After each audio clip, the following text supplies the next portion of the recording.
ਤੁਹਾਡਾ ਪਸੰਦੀਦਾ ਨੇਤਾ ਕੌਣ ਹੈ? ਉਹਦਾ ਜਵਾਬ ਸੀ ਮੈਂ ਆਪਣੀ ਪਸੰਦੀ ਦਾ ਆਪ ਨੇਤਾ। ਮੇਰਾ ਕੋਈ ਪਸੰਦੀਦਾ ਨੇਤਾ ਨਹੀਂ। ਆਪਣੇ ਆਗੂ ਆਪ ਬਣੋ, ਆਪਣੇ ਨੇਤਾ ਆਪ ਬਣੋ, ਆਪਣੀ ਜੰਗ ਆਪ ਲੜੋ। ਜੇਕਰ ਕਿਸੇ ਮੁੱਦੇ ਤੇ ਜਾਣਾ ਤੇ ਜੇਕਰ ਨੀਲੀਆਂ ਪੀਲੀਆਂ ਚਿੱਟੀਆਂ ਤੇ ਤਿੱਖੀਆਂ ਟੋਪੀਆਂ ਦੇ ਨਾਲ ਜਾਣਾ ਤੇ ਵੀਰੋ ਇੱਥੇ ਬਹਿ ਕੇ ਟਾਈਮ ਨਾ ਖਰਾਬ ਕਰੋ, ਜਾ ਕੇ ਪੱਠੇ ਦੱਥੇ ਦਾ ਕੰਮ ਕਰੋ ਆਪਣਾ।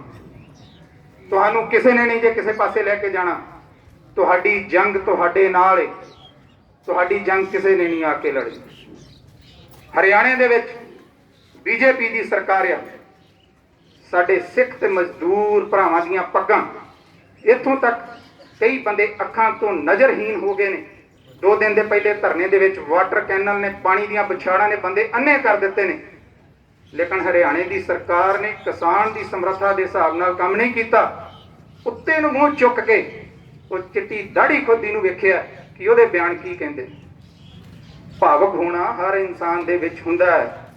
ਸ਼ਾਇਦ ਮੈਂ ਵੀ ਭਾਵਕ ਹੋਵਾਂ ਇਸ ਸਮੇਂ, ਪਰ ਉਹ ਭਾਵਕਤਾ ਕਿਸੇ ਕੰਮ ਦੀ ਨਹੀਂ ਜਿਹੜੀ ਫੋਟੋ ਤੱਕ ਹੋਵੇ, ਜਿਹੜੀ ਅਖਬਾਰ ਦੀ ਸੁਰਖੀ ਤੱਕ ਹੋਵੇ। ਭਾਵਕਤਾ ਉਹ ਹੁੰਦੀ ਹੈ। ਸਰਦਾਰ ਭਗਤ ਸਿੰਘ ਭਾਵਕ ਹੋਏ ਤੇ ਭਾਵਕਤਾ ਦੇ ਲਈ ਜਾਨ ਦੇ ਗਏ। ਆਖਰੀ ਦਿਨ ਸੀ, ਲੈਨਿਨ ਦੀ ਕਿਤਾਬ ਪੜ੍ਹਦਾ ਸੀ ਭਗਤ ਸਿੰਘ। ਪੰਨੇ ਨੂੰ ਫੋਲਡ ਕਰ ਦਿੱਤਾ ਤੇ ਥੱਲੇ ਲਿਖ ਦਿੱਤਾ, ਮੇਰੇ ਦੇਸ਼ ਦਾ ਨੌਜਵਾਨ ਹੁਣ ਇਸ ਤੋਂ ਅਗਲਾ ਪੰਨਾ ਪੜ੍ਹੇਗਾ। ਉਹ ਬਦਕਿਸਮਤੀ ਹੈ ਇਸ ਪੰਜਾਬ ਦੇਸ਼ ਦੀ, ਪੰਨਾ ਅਜੇ ਵੀ ਫੋਲਡ ਹੈ, ਉੱਥੇ ਹੀ ਹੈ। ਉਹ ਲੈਨਿਨ ਦੀ ਕਿਤਾਬ ਦਾ ਅਗਲਾ ਪੰਨਾ ਪੜ੍ਹਿਆ ਹੀ ਨਹੀਂ।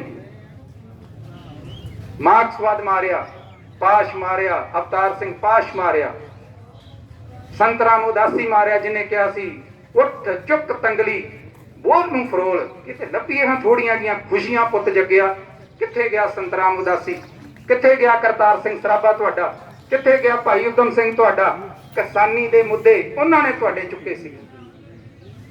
ਰਿਬੇਰੀਅਨ ਐਕਟ ਦੀ ਗੱਲ ਕੀਤੀ ਭਾਈ ਸਾਹਿਬ ਨੇ, ਉਹ ਬਿਲਕੁਲ ਸਹੀ ਸੀ। ਜਿਸ ਸੂਬੇ ਪ੍ਰਾਂਤ ਦੇ ਵਿੱਚੋਂ ਪਾਣੀ ਲੰਘੇ ਉਹਦਾ ਉਹਦੇ ਸਭ ਤੋਂ ਪਹਿਲਾ ਹੱਕ ਹੈ। ਪਰ ਗੁਜਰਾਤ ਦੇ ਵਿੱਚ ਇਹ ਕਿਉਂ ਲਾਗੂ ਨਹੀਂ ਹੁੰਦੀਆਂ ਪਈਆਂ ਚੀਜ਼ਾਂ? ਪਾਣੀ ਦੇ ਐਕਟ ਨਹੀਂ ਉੱਥੇ। ONGC, PTI, ਕੈਨਸਟੋਨਸ, ਈਵੀਕੌਪਸ ਵਰਗੀਆਂ ਕੰਪਨੀਆਂ ਜਿਹੜੀਆਂ ਉਹ ਗੁਜਰਾਤ ਦੀ ਧਰਤੀ ਤੇ ਜਾ ਕੇ ਲੱਗ ਗਈਆਂ। ਕੀ ਪੰਜਾਬ ਨੂੰ ਉਹ ਲੜਦੀਆਂ ਸੀ? ਅਸੀਂ ਕਹਿੰਦੇ ਆ, ਸਰਪੰਚ ਸਾਹਿਬ ਹੋਰਾਂ ਨੇ ਦੱਸਿਆ, ਸਤਿਕਾਰਯੋਗ ਸਰਦਾਰ ਅਮਰੀਕ ਸਿੰਘ ਜੀ ਨੇ, ਕਿ ਇਹਨਾਂ ਨੇ ਖਰੀਦ ਕੇ ਦਿੱਲੀ ਪਹੁੰਚ ਜਾਣਾ। ਅਸੀਂ ਖਰੀਦਤੀ ਤੇ ਸਰਪੰਚ ਸਾਹਿਬ ਬਾਅਦ ਦੀ ਗੱਲ ਕਰੀਏ, ਅਸੀਂ ਇੱਕ MP ਬਣਾ ਕੇ ਭੇਜਿਆ ਇੱਥੋਂ, ਜਿਹਦਾ ਉਸ ਬਿੱਲ ਦੇ ਉੱਤੇ ਪਹਿਲੇ ਸਫੇ ਦੇ ਉੱਤੇ ਪਹਿਲਾ ਸਿਗਨੇਚਰ ਆ ਕਿ ਇਹ ਬਿੱਲ ਜਿਹੜੇ ਨੇ ਬਹੁਤ ਵਧੀਆ ਆਧਾਰ ਤੇ ਪੇਸ਼ ਕੀਤੇ ਗਏ ਨੇ। ਸ਼ਾਇਦ ਮੈਂ ਸਮਾਂ ਵੀ ਜ਼ਿਆਦਾ ਲੈ ਰਿਹਾ। ਮੇਰੀ ਬੇਨਤੀ ਹੈ ਆਪਾਂ ਇੱਥੋਂ ਤੱਕ ਸੀਮਤ ਨਾ ਰਹੀਏ। ਆਪਾਂ ਥੋੜਾ ਜਿਹਾ ਅੱਗੇ ਚੱਲ ਕੇ ਆਪਣੀ ਵਿਚਾਰਧਾਰਾ ਤੇ ਕੰਮ ਕਰੀਏ। ਜਦੋਂ 66 ਦੇ ਵਿੱਚ ਸਾਨੂੰ ਹਰੀ ਕ੍ਰਾਂਤੀ ਦਿੱਤੀ, ਮੇਰੇ ਤੋਂ ਬਹੁਤ ਵੱਡੇ ਮੇਰੇ ਬਜ਼ੁਰਗ ਬੈਠੇ, ਸਾਡਾ ਕੋਈ ਝਾੜ ਨਹੀਂ ਸੀ। ਅਸੀਂ 19 ਕੁ ਫਸਲ ਪੈਦਾ ਕਰਦੇ ਸੀ ਜਿਸ ਨਾਲ ਥੋੜਾ ਬਹੁਤਾ ਸਾਡਾ ਪਰਿਵਾਰ ਦਾ ਗੁਜ਼ਾਰਾ ਚੱਲ ਜਾਵੇ ਤੇ ਜਾਂ ਸਾਡੇ ਬੱਚਿਆਂ ਦਾ ਪੇਟ ਭਰਿਆ ਜਾਵੇ। ਹਰੀ ਕ੍ਰਾਂਤੀ ਦੇ ਨਾਂ ਦੇ ਉੱਤੇ ਤੁਹਾਨੂੰ ਜਿੰਦਾਬਾਦ ਕੀਤਾ, ਤੁਹਾਨੂੰ ਦਵਾਈਆਂ ਦਿੱਤੀਆਂ, ਤੁਹਾਨੂੰ ਫਰਟੀਲਾਈਜ਼ਰ, ਕੈਮੀਕਲਸ, ਕਈ ਚੀਜ਼ਾਂ ਤੁਹਾਡੇ ਕੋਲ ਲਿਆਂਦੀਆਂ। ਤੇ ਜਦੋਂ ਤੁਹਾਡੀ ਪ੍ਰੋਡਕਸ਼ਨ ਪੀਕ ਤੇ ਆ, ਜਦੋਂ ਤੁਹਾਡਾ ਝੋਨਾ ਹੁਣ 34 ਕੁਇੰਟਲ ਤੇ ਆ ਗਿਆ, ਉਦੋਂ ਸਰਕਾਰ ਨੂੰ ਤੇ ਭਾਰਤ ਸਰਕਾਰ ਨੂੰ ਗਸ਼ ਪੈ ਗਿਆ ਕਿ ਇਹ ਕੀ ਬਣਿਆ। ਤੁਹਾਡੇ ਪਾਏ ਚਿੱਟੇ ਕੁੜਤੇ ਪਜਾਮੇ ਤੇ ਤੁਹਾਡੇ ਚੰਡੀਗੜ੍ਹ ਯੂਨੀਵਰਸਿਟੀ 'ਚ ਪੜ੍ਹਦੇ ਬੱਚੇ ਤੇ ਨੋਇਡਾ 'ਚ ਕੰਮ ਕਰਦੇ ਤੁਹਾਡੇ ਬੱਚੇ ਪੰਜਾਬ ਸਰਕਾਰ ਦੀਆਂ ਅੱਖਾਂ ਵਿੱਚ ਸੂਲ ਬਣ ਕੇ ਚੁੱਭਦੇ ਨੇ। ਉਹਨਾਂ ਨੂੰ ਇਹ ਉਮੀਦ ਨਹੀਂ ਸੀ ਕਿ ਇਹ ਲੋਕ ਇੱਥੋਂ ਤੱਕ ਆ ਜਾਣ। ਤੁਹਾਡੀ ਨਸਲਕੁਸ਼ੀ ਤੇ ਉਤਰੀ ਆਏ ਸਰਕਾਰ। ਮੈਂ ਦੱਸ ਦੇਵਾਂ, ਪੰਜਾਬ ਵਿੱਚ 152 ਸ਼ਹਿਰੀ ਮੰਡੀਆਂ ਤੇ 1834 ਫੋਕਲ ਪੁਆਇੰਟ ਤੇ ਪਿੰਡੂ ਮੰਡੀਆਂ। ਇਹਨਾਂ ਦਾ ਕੁੱਲ ਮਜ਼ਦੂਰ ਅੰਕੜਾ ਜਿਹੜਾ 5,79,382, ਜਿਨ੍ਹਾਂ ਦੇ ਵਿੱਚ 5,79,382 ਮਜ਼ਦੂਰ ਕੰਮ ਕਰਦੇ ਨੇ। ਅੱਜ ਉਹਨਾਂ ਮਜ਼ਦੂਰਾਂ ਦਾ ਭਵਿੱਖ ਕਿੱਥੇ ਹੈ? ਉਹ ਕਿੱਥੇ ਜਾਣਗੇ ਉਹ ਮਜ਼ਦੂਰ? ਇੱਕ ਕਿਸਾਨ, ਇੱਕ ਕਿੱਲੇ ਵਾਲਾ, ਇੱਕ ਆੜ੍ਹਤੀ ਦਾ 2.5 ਤੋਂ 3 ਲੱਖ ਦਾ ਪਹਿਲਾਂ ਕਰਜ਼ਾਈ ਆ, लेकिन ਉਹਦਾ ਆੜਤੀ ਉਹਦੀ ਮਾਂ ਆ, ਕਿਉਂਕਿ ਉਹਦਾ ਔਖੇ ਸੌਖੇ ਵੇਲੇ ਦਾ ਉਹ ਸਾਥੀ ਆ। ਜਦੋਂ ਇਹ ਸਭ ਕੁਝ ਮੁੱਕ ਗਿਆ, ਕਿਸਾਨ ਮੁੱਕਿਆ, ਆੜਤੀ ਮੁੱਕਿਆ, ਮਜ਼ਦੂਰ ਮੁੱਕਿਆ, ਬਾਜ਼ਾਰ ਖਤਮ ਹੋਇਆ, ਤੇ ਹੌਲੀ ਹੌਲੀ ਇਹ ਸਮਾਜ ਜਿਹਦੇ ਵਿੱਚ ਤੁਸੀਂ ਕੰਮ ਕਰਦੇ ਹੋ ਉਹ ਖਤਮ ਹੋ ਜਾਣਾ। ਅਮਰੀਕਾ ਦੇਸ਼ ਦੁਨੀਆ ਦਾ ਸਭ ਤੋਂ ਵੱਡਾ ਪੂੰਜੀਵਾਦੀ ਦੇਸ਼ ਹੈ। ਸਰਪੰਚ ਸਰਦਾਰ ਅਮਰੀਕ ਸਿੰਘ ਜੀ ਬਹੁਤ ਦੇਸ਼ਾਂ ਦੇ ਵਿੱਚ ਗਏ ਨੇ, ਇਸ ਗੱਲ ਨੂੰ ਭਲੀ ਭਾਂਤੀ ਜਾਣਦੇ ਹੋਣਗੇ। ਉੱਥੇ ਇੱਕ ਵਾਲਮਾਰਟ ਨਾਂ ਦੀ ਕੰਪਨੀ ਕੰਮ ਕਰਦੀ ਹੈ, ਇੱਕ ਸਰਮਾਏਦਾਰੀ। ਉਹ ਕਦੋਂ ਆਈ ਹੋਂਦ ਵਿੱਚ? 1998 ਦੇ ਵਿੱਚ ਅਮਰੀਕਾ ਦੇ ਮਨ ਦਾ ਇੱਕ ਫੁਰਨਾ ਹੋ ਰਿਹਾ ਕਿ ਕਿਉਂ ਨਾ ਇਹ ਸਭ ਕੁਝ ਪੂੰਜੀਵਾਦੀਆਂ ਦੇ ਹੱਥਾਂ ਵਿੱਚ ਦੇ ਕੇ ਤੇ ਦੇਸ਼ ਨੂੰ ਅਮੀਰ ਬਣਾਇਆ ਜਾਵੇ। ਅੱਜ ਜੇ ਕੋਈ ਅਮਰੀਕਾ ਗਿਆ ਜਾਂ ਕਿਸੇ ਨੂੰ ਅਮਰੀਕਾ ਦੇ ਇਤਿਹਾਸ ਬਾਰੇ ਪਤਾ ਤਾਂ ਪੁੱਛ ਕੇ ਵੇਖੋ ਕਿ ਵਾਲਮਾਰਟ ਨੇ ਅਮਰੀਕਾ 'ਚ ਕੀ ਕੀਤਾ। 15 ਸਾਲ ਦੇ ਵਿੱਚ ਮੈਂ ਕੋਈ 1500 ਸਾਲ ਨਹੀਂ ਕਹਿੰਦਾ, 15 ਸਾਲ ਦੇ ਵਿੱਚ ਅਮਰੀਕਾ ਦੀ ਕੁੱਲ ਜ਼ਮੀਨ ਦਾ 37% ਹਿੱਸਾ ਕੁੱਲ ਅਮਰੀਕਾ ਦਾ ਵਾਲਮਾਰਟ ਖਰੀਦ ਗਿਆ। ਅਮਰੀਕਾ ਨੂੰ ਹੋਸ਼ ਆਈ ਕਿ ਮੇਰਾ ਕਿਸਾਨ ਮਾਰਿਆ ਗਿਆ, ਮੇਰੀ ਲੇਬਰ ਮਾਰੀ ਗਈ ਹੈ, ਉਹਨੂੰ ਬੰਦ ਕੀਤਾ ਗਿਆ। ਪਰ ਭਰਾਵੋ, ਤੁਸੀਂ ਉਸ ਦੇਸ਼ ਦੇ ਵਾਸੀ ਹੋ ਜਿੱਥੇ ਇੱਕ ਵੀ ਕਾਨੂੰਨ ਪਾਸ ਹੋ ਜਾਵੇ, ਉਹ ਡਾਕਟਰ ਅੰਬੇਦਕਰ ਦੇ ਟਾਈਮ ਤੋਂ ਲੈ ਕੇ ਹੁਣ ਤੱਕ ਜਿਹੜਾ ਪਾਸ ਹੋਇਆ ਉਹ ਖਤਮ ਨਹੀਂ ਹੋਇਆ। ਤੁਹਾਡੇ ਮੂਹਰੇ ਹੱਥ ਜੋੜ ਕੇ ਬੇਨਤੀ ਹੈ, ਕਮਰ ਕੱਸ ਲਓ, ਤਗੜੇ ਹੋ ਜਾਓ ਤੇ ਇੱਕ ਚੰਗੀ ਜ਼ਿੰਦਗੀ ਜੀਓ। ਆਪਾਂ ਮੁਰਦਿਆਂ ਦੀ ਜ਼ਿੰਦਗੀ ਨਾ ਜੀਏ। ਉੱਠਣਾ, ਸੌਣਾ, ਪੇਟ ਭਰਨਾ, ਫਿਰ ਸੌਂ ਜਾਣਾ ਤੇ ਅਖੀਰ ਨੂੰ ਤੁਰ ਜਾਣਾ ਬਹੁਤ ਹੀ ਬੁਰਾ ਹੁੰਦਾ ਆ। ਸੁਪਨਿਆਂ ਦੇ ਵਿੱਚ ਮਰ ਜਾਣਾ। ਇਹ ਪਾਸ਼ ਲਿਖ ਕੇ ਗਿਆ ਸੀ ਕਿ ਇਹ ਬਹੁਤ ਬੁਰਾ ਹੁੰਦਾ ਕਿ ਜਦੋਂ ਸੁਪਨੇ ਹੀ ਸੰਜੋਏ ਜਾਣ ਤੇ ਉਹਨਾਂ ਦੇ ਵਿੱਚ ਆਰਥਿਕਤਾ ਜਾਂ ਸੁਭਾਵਿਕਤਾ ਜਾਂ ਅਸਲੀਅਤ ਕੁਛ ਵੀ ਨਾ ਹੋਵੇ ਤੇ ਸੁਪਨਾ ਵੇਖ ਕੇ ਹੀ ਸਾਰਾ ਦਿਨ ਗੁਜ਼ਾਰ ਲਿਆ, ਸੌਂ ਲਿਆ, ਉੱਠ ਲਿਆ, ਖਾ ਲਿਆ, ਭਰ ਲਿਆ ਤੇ ਤੁਰ ਗਏ। ਉਹ ਬਹੁਤ ਘਾਤਕ ਹੁੰਦਾ। ਸਾਡੇ ਲਈ ਬੜੀ ਘਾਤਕ ਤੇ ਔਖੀ ਘੜੀ ਆਈ ਹੋਈ ਏ ਵੀਰੋ। ਇੱਕ ਲਾਮਬੰਦ ਹੋ ਜਾ, ਛੱਡ ਦੋ ਘਰ। ਝੋਨਾ ਤੁਹਾਡਾ ਕਿਤੇ ਨਹੀਂ ਜਾਂਦਾ, ਵੱਢਿਆ ਜਾਊਗਾ, ਹਰ ਹਾਲਤ ਵਿੱਚ ਵੱਢਿਆ ਜਾਊਗਾ। ਤੁਹਾਡੇ ਪਰਿਵਾਰਾਂ ਨੂੰ ਕੁਛ ਨਹੀਂ ਹੋਣਾ। ਤੁਹਾਡੇ ਭੜੋਲਿਆਂ 'ਚ ਬਹੁਤ ਦਾਣੇ ਨੇ, ਉਹ ਜੇ 5-5 ਮਹੀਨੇ ਖਾ ਸਕਦੇ ਨੇ। ਤਗੜੇ ਹੋ ਕੇ ਕਮਰ ਕੱਸ ਕੇ ਸਰਕਾਰ ਦੇ ਅੱਗੇ ਹਿੱਕ ਢਾਹ ਕੇ ਖਲੋ ਜੋ। ਉਹਨਾਂ ਨੂੰ ਛਿਲਤਾ ਨੇ ਪਾਸ਼ ਕੀ ਛਿਲਣਾ ਜਿਨ੍ਹਾਂ ਦੀਆਂ ਹਿੱਕਾਂ ਵਿੱਚ ਨੇਜਿਆਂ ਦੇ ਜ਼ਖਮ ਹੋਣ। ਤੁਹਾਨੂੰ ਕੁਛ ਨਹੀਂ ਕਰ ਸਕਦੀ ਸਰਕਾਰ। ਬਹੁਤ ਸਾਰੇ ਲੋਕ, ਮੈਂ ਇੱਕ ਦੋ ਲਾਗੇ ਪਿੰਡ ਦੇ ਵਿੱਚ ਸੁਨੇਹਾ ਦਿੱਤਾ, ਮੈਂ ਕਿਹਾ ਭਾਈ ਉੱਥੇ ਜਾਣਾ ਹੈ। ਉਹਨਾਂ ਦੇ ਬਜ਼ੁਰਗਾਂ ਨੇ ਕਿਹਾ ਪਹਿਲਾਂ ਉੱਥੇ ਜਾ ਕੇ ਵੇਖ ਕੇ ਆਓ, ਕਿਤੇ ਗੋਲੀ ਗਾਲੀ ਚੱਲਣ ਦਾ ਪ੍ਰੋਗਰਾਮ ਤੇ ਨਹੀਂ, ਕਿਤੇ ਕੁੱਟਮਾਰ ਦਾ ਪ੍ਰੋਗਰਾਮ ਤੇ ਨਹੀਂ। ਉਹ ਭਾਈ ਕਿਤੇ ਤੁਹਾਨੂੰ ਕੁਛ ਨਹੀਂ ਹੁੰਦਾ। ਮੇਰੇ ਵੀਰੋ, ਤੁਹਾਡੇ ਕੋਲ ਬਹੁਤ ਸੂਝਵਾਨ ਨੇਤਾ, ਕਿਸਾਨੀ ਦੇ ਨੇਤਾ ਬੈਠੇ ਨੇ ਜਿਨ੍ਹਾਂ ਨੇ ਬਹੁਤ ਲੰਬਾ ਸਮਾਂ ਇਸ ਦੇ ਵਿੱਚ ਸੰਘਰਸ਼ ਕਰਕੇ ਤੁਹਾਨੂੰ ਇੱਥੋਂ ਤੱਕ ਲੈ ਕੇ ਆਂਦਾ। ਅੱਜ ਸਮਾਂ ਇਹਨਾਂ ਬਿੱਲਾਂ ਦਾ ਵਿਰੋਧ ਕਰੋ, ਡਟ ਕੇ ਵਿਰੋਧ ਕਰੋ ਤੇ ਇਹਨਾਂ ਬਿੱਲਾਂ ਨੂੰ ਸਭ ਤੋਂ ਪਹਿਲਾਂ ਸਮਝੋ। ਬਹੁਤ ਸਾਰੀ ਸੰਗਤ ਇਸ ਗੱਲ 'ਚ ਕਨਫਿਊਜ਼ ਆ ਕਿ ਇਹ ਬਿੱਲ ਕਰਦੇ ਕੀ ਨੇ। ਸੰਗਤ ਦੇ ਹਿਸਾਬ ਨਾਲ ਇਹ ਬਿਜਲੀ ਦੇ ਬਿੱਲ ਹੀ ਨੇ। ਇਹ ਬਿਜਲੀ ਦੇ ਬਿੱਲ ਨਹੀਂ ਹੈਗੇ। ਇਹ ਉਹ ਬਿੱਲ ਨੇ ਜਿਹੜੇ ਇੱਕ ਦਿਨ ਨੂੰ ਅਸੀਂ ਆਪਣੀਆਂ ਜ਼ਮੀਨਾਂ ਦੇ ਵਿੱਚ ਆਪ ਹੀ ਮੁਜ਼ਾਹਰੇ ਬਣਾਏ। ਸੋ ਬਹੁਤ ਕੁਛ ਨਾ ਕਹਿੰਦਾ ਹੋਇਆ, ਜੇਕਰ ਕਿਤੇ ਕੋਈ ਸ਼ਬਦ ਤੁਹਾਡੀ ਸ਼ਾਨ ਦੇ ਵਿੱਚ ਜਾਂ ਕਿਸੇ ਦੀ ਵੀ ਸ਼ਾਨ ਵਿੱਚ ਮੈਂ ਗਲਤ ਬੋਲਿਆ ਹੋਵੇ, ਮੈਂ ਖਿਮਾ ਦਾ ਜਾਚਕ ਹਾਂ। ਪਰ ਬੇਨਤੀ ਹੈ, ਲਾਮਬੰਦ ਹੋ ਕੇ ਲੜਿਓ। ਇਹ ਅੱਜ ਸਿਰਫ 5 ਗਰਾਈਆਂ ਦਾ ਇਕੱਠ ਨਾ ਸਮਝੋ। ਇਹ ਪੂਰੇ ਭਾਰਤ ਵਰਸ਼ ਪੂਰੀ ਕਿਸਾਨੀ ਦਾ, ਮਜ਼ਦੂਰਾਂ ਦਾ ਸੰਘਰਸ਼ ਆ। ਬੀਬੀਆਂ ਤੇ ਭੈਣਾਂ ਨੂੰ ਵੀ ਬੇਨਤੀ ਆ ਕਿ ਤੁਸੀਂ ਕਿਸੇ ਫੀਲਡ ਵਿੱਚ ਕਿਸੇ ਚੀਜ਼ ਨਾਲੋਂ ਘੱਟ ਨਹੀਂ, ਅਗਾਂਹ ਵੱਧ ਕੇ ਆਪਣੇ ਪਰਿਵਾਰਾਂ ਦਾ ਸਾਥ ਦਿਓ ਜੀ। ਵਾਹਿਗੁਰੂ ਜੀ ਕਾ ਖਾਲਸਾ, ਵਾਹਿਗੁਰੂ ਜੀ। ਕਿਸਾਨ ਮਜ਼ਦੂਰ ਯੂਨੀਅਨ, ਕਿਸਾਨ ਮਜ਼ਦੂਰ ਯੂਨੀਅਨ, ਕਿਸਾਨ ਮਜ਼ਦੂਰ ਯੂਨੀਅਨ, ਕਿਸਾਨ ਮਜ਼ਦੂਰ ਯੂਨੀਅਨ। ਵਾਹਿਗੁਰੂ ਜੀ ਕਾ ਖਾਲਸਾ, ਵਾਹਿਗੁਰੂ। ਧਰਤੀ ਵੰਡੀ ਇੱਕ ਮਹਿਲਾ ਦਾ, ਇੱਕ ਝੋਕਾਂ ਦਾ, ਦੋ ਧੜਿਆਂ ਵਿੱਚ ਖਲਕਤ ਵੰਡੀ, ਇੱਕ ਲੋਕਾਂ ਦਾ, ਇੱਕ ਝੋਕਾਂ ਦਾ। ਮੋਦੀ ਲੋਕਾਂ ਕੋਲ ਝੂਠ ਬੋਲ ਕੇ, ਝੂਠੇ ਵਾਅਦੇ ਕਰਕੇ ਆਪਣੇ ਸਾਰੇ ਅਖਲਾਕ ਨੂੰ ਛਿੱਕੇ ਢੰਗ ਕੇ ਤੇ ਲੋਕਾਂ ਦੀਆਂ ਵੋਟਾਂ ਲੈ ਕੇ ਝੋਕਾਂ ਦਾ ਲੀਡਰ ਬਣ ਗਿਆ। ਔਰ ਉਹਨੇ ਜਦੋਂ ਦਾ ਇਹ ਲੋਕਾਂ ਨਾਲ, ਤੁਹਾਨੂੰ ਸਾਰਿਆਂ ਨੂੰ ਪਤਾ ਹੈ, ਜੇ ਮੇਰੀ ਸਰਕਾਰ ਲਿਆਓ ਤੁਹਾਡੇ ਚੰਗੇ ਦਿਨ ਆਉਣਗੇ, हर गरीब के घर च 15 लाख रुपये का चैक चला जाऊ। इत्थे किसानां नूं स्वामीनाथन नाल रेट मिल के इत्थे गरीबां नूं आ मिलेगा। सारियां दे घर सिलेंडर घल देंगा, दाने घल देंगा, घल देंगा, घल देंगा।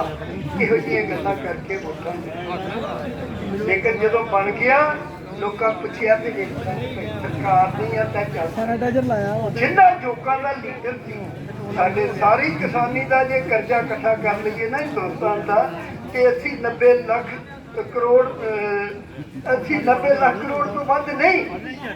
तो उन्होंने अपने यारां का 15-20 परिवारों का 150 लाख करोड़ पहले माफ कर दिता। तो इन्हां बगैर नहीं काम चल सकता। जे इन्हां दे काम खलोगे तो लोग कितने जाएंगे, मजदूर कितने जाएंगे, आ होएगा वो होएगा। और किसी की नहीं सुनी। उन्हें इनू पैसे दिते और आंदा मैं चाह बेचने वाले का मुंडा ते 400 तो वध इन्हें रैली की मोटरसाइकिल ते कार ते गड्ढे ते नहीं हवाई जहाज ते। हवाई जहाज तो पैर लाउंदा ही नहीं सी। चाह बेचने वाले का मुंडा है तो फिर पैसे कितों आए ने? मेरे तो पहला बुला रहा दसिया वो जिन्ना पैसे दिते ही उन्हें आख्या साडे लई कर और उन्होंने नहीं पैसे पास किए। फिर जो वेख्या भी जेडे मैं लोगों नाल वादे करते ने इहदे नाल तां गल बनदी नहीं, इहदे नाल तां नहीं गल बनदी। फिर इन्हें फिरकू पत्ता खोई लिया कि जे मेरी सरकार लियाओ मैं राम जी का मंदिर बनावांगा, मैं इत्थे गौ माता की पूजा करा देंगा, मैं ये कर हिंदू राष्ट्र पैदा कर देंगा। उन्होंने ये कर दिया ते साडे बारे इन्हूं ये पता ही किसानां बारे भी इन्हां दी आर्थिक हालत इन्नी कमजोर कर दी है। इन्हां नूं कोई निक्की जी बुरकी भी पार्टी ते ना मगर लग जाने। जदों इलैक्शन च महीना डूढ़ रहिंदा सी बई किसानां दी आमदन दूनी करनी है, दूनी आमदन करनी है और उहदे लई मैं 6000 रुपया 6000 रुपया हर किसान के घर च घलना ते उन्हें 3 किश्तां च घलांगा थोड़ा जिहा 2-2 हज़ार करके। और पहली बारी हाली इलैक्शन वोटां पैण तो पहला इत्थे तुसीं अपने साडे पिंड च देखो बैंक च इन्हां दे वर्करां ने जिहदे फार्म भरते भावें कोई किसान है सी ते भावें कोई नहीं सी, भावें कोई खेती मजदूर है सी ते भावें कोई नहीं सी, सारिआं दे घर 2-2 हज़ार रुपया आ गया। उस बाद कोई नहीं आया, उस बाद कोई नहीं आया। असीं लोकां ने इहनूं वोटां पातीआं और इहदी ऐतकां एब्सोल्यूट मेजॉरिटी बन गई, एब्सोल्यूट मेजॉरिटी बन गई। ते हुण वो ਜਿਹੜੀਆਂ जोकां दा लीडर है उन्हें आख्या घड़ी मुड़ी की पता अगली बारी तेरा दाल लगना है कि नहीं ते साडे लिए कुछ कर। और ये बेला वेंदा सी इन्हें पहला वो जिहड़े CA ते दूजे नागरिकता कानून बनाए वो भी देश के कंस्टिट्यूशन के मुताबिक नहीं सी। ਉਹਦਾ खिलाफ रौला पिया, सारी देश च रौला पिया, हिंदुस्तान च रौला पिया और इनू उन्होंने कंट्रोल करना मुश्किल होया सी। जिहड़ी बीमारी तो सारी दुनिया त्रास करती है ये अंदर बढ़ के करोना देवते की पूजा करता है भाई तू तो मेरा काम ही सीधा कर दिता है। वो जिहड़ी इहदी सरकार जिहड़ी एजीटेशन नूं दबा नहीं सी सकदी वो जिहड़ा प्रचार बड़ी तगड़िया होके कीता भाई लोगों अंदर बढ़ जाओ, अंदर बढ़ जाओ, ਇਹਦਾ ਇੱਕੋ ਹੀ इलाज है, घरों बाहर निकलो ना, बिल्कुल काम फेर हो जाएंगे, जे जिंदगी होएगी काम ही हो जाएंगे।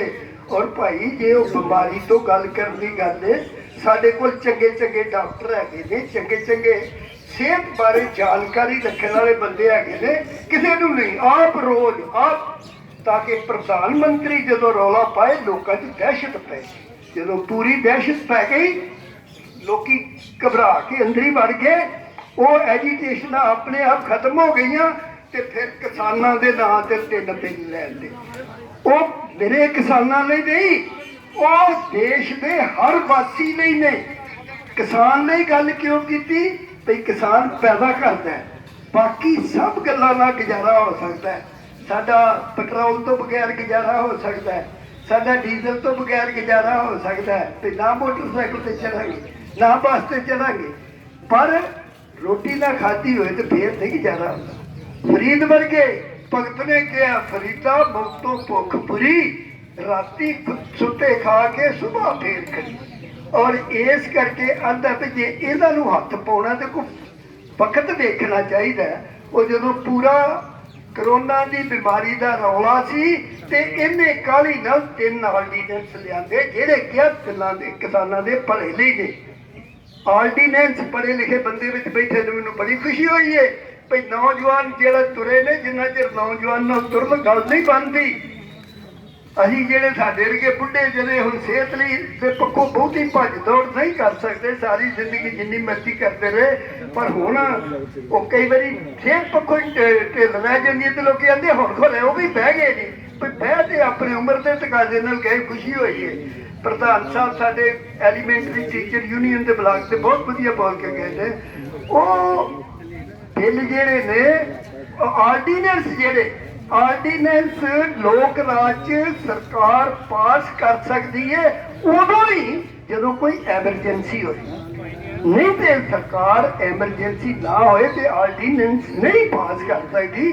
ਜਿਹੜਾ ਕਾਨੂੰਨ ਬਣਾਉਣਾ ਉਹਨੂੰ ਪਾਰਲੀਮੈਂਟ 'ਚ ਲਿਆਉਣਾ ਪਏਗਾ। ਇਹਨੂੰ ਇਹ ਮਾਣ ਸੀ ਵੀ ਮੇਰੇ ਕੋਲ ਪਾਰਲੀਮੈਂਟ 'ਚ ਬਹੁਤ ਸੰਮਤੀ ਹੈ। ਆਰਡੀਨੈਂਸ ਦੇ ਨਾਂ ਤੇ ਪਹਿਲਾਂ ਲੋਕਾਂ ਨੂੰ ਡਰਾ ਲਓ, ਧਮਕਾ ਲਓ ਔਰ ਜਿੰਨਾ ਕੁ ਮੂਰਖ ਬਣਾਇਆ ਜਾਂਦਾ ਬਣਾ ਲਓ ਤੇ ਮੁੜ ਕੇ ਜਦੋਂ ਉਹ ਲਾਗੂ ਮਾੜੇ ਮੋਟੇ ਵਾਲੇ ਹੋਣ ਵਾਲੇ ਪਾਸੇ ਹੋ ਜਾਣਗੇ, ਲੋਕੀ ਥੋੜਾ ਬਹੁਤਾ ਕਰਨਗੇ ਕਿਉਂਕਿ ਕਰੋਨਾ ਦਾ ਜਾਣ ਕੇ ਨਾਲ ਟਕਾ ਹੋਰ ਵੱਡਾ ਮਾਰਾਂਗੇ ਤੇ ਬਹਿ ਬੂ ਜਾਣਗੇ ਤੇ ਮੁੜ ਕੇ ਸਹੀ ਨਾਲ ਹੀ ਕਾਨੂੰਨ ਪਾਸ ਕਰ ਲਾਂਗੇ। ਉਹ ਇਹਨੇ ਆਰਡੀਨੈਂਸ ਕੀਤੇ ਜਿਹੜਾ ਸਾਡਾ ਵਿਧਾਨ ਹੈ ਜਿਹਦੇ ਮੁਤਾਬਕ ਸਾਡੀਆਂ ਸਰਕਾਰਾਂ ਚੱਲਦੀਆਂ, ਨਾਰਮਲ ਹਾਲਾਤ 'ਚ ਆਰਡੀਨੈਂਸ ਪਾਸ ਨਹੀਂ ਸੀ ਕਰ ਸਕਦਾ। ਔਰ ਉਹ ਜੋ ਕੁਝ ਇਹਨੇ ਸਕੀਮ ਸੋਚੀ ਸੀ ਉਹ ਆਰਡੀਨੈਂਸ ਦਾ ਵਿਰੋਧ ਹੋਇਆ। ਲੋਕਾਂ ਨੇ ਆਪਣੀ ਜਾਨ ਤਲੀ ਤੇ ਧਰ ਕੇ ਜਿਸ ਤਰ੍ਹਾਂ ਆਂਦੇ ਨੇ ਤਾਂ ਬੜਾ ਖਤਰਾ ਹੈ। ਇੱਕ ਪਾਸੇ ਤੇ ਆਂਦੇ ਨੇ 5 ਬੰਦੇ ਇਕੱਠੇ ਨਾ ਹੋ, ਜੇ ਪਿੰਡ 'ਚ ਕੋਈ ਮਰਗ ਵੀ ਹੋ ਜਾਂਦੀ ਹੈ 20 ਬੰਦਿਆਂ ਤੋਂ ਵੱਧ ਨਾ ਜਾਓ। ਕੋਈ ਵਿਆਹ ਸ਼ਾਦੀ ਹੈ 10-15 ਬੰਦਿਆਂ ਨਾਲ ਸਾਰ ਲਓ। ਔਰ ਅੱਜ ਅਸੀਂ ਉਹ ਸਾਰੀਆਂ ਗੱਲਾਂ ਛੱਡ ਕੇ ਸਾਰੇ ਰਿਸਕ ਲੈ ਕੇ ਥਾਂ ਹਜ਼ਾਰਾਂ 'ਚ ਸੈਂਕੜਿਆਂ 'ਚ ਇਕੱਠੇ ਹੋਏ ਆ।